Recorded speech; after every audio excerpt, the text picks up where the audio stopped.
Desa Bintang Pepara, Kecamatan Ketol, Kabupaten Aceh Tengah memiliki penderita stunting. Reja atau Kepala Desa Bintang Pepara, Misran, kepada RRI menyampaikan ada sebanyak 7 penderita stunting di desa tersebut. Dari jumlah itu, 3 diantaranya berusia di bawah 2 tahun. Pemerintah desa telah mengalokasikan anggaran dari dana desa untuk penanganan stunting.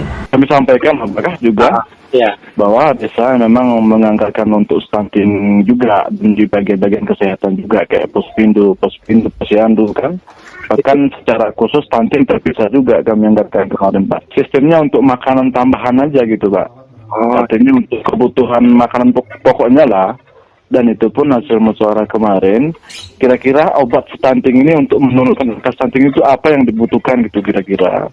Reja Bintang Pepara, Misran, meyakini dengan adanya alokasi dana desa untuk penanganan stunting dapat menurunkan angka stunting di desa tersebut.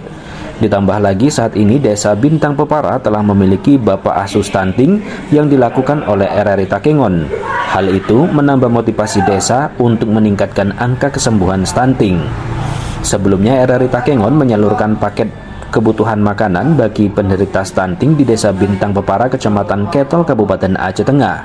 Bantuan tahap pertama berupa telur, beras, minyak goreng dalam kemasan maupun buah-buahan. Satiran, RRI Takengon melaporkan.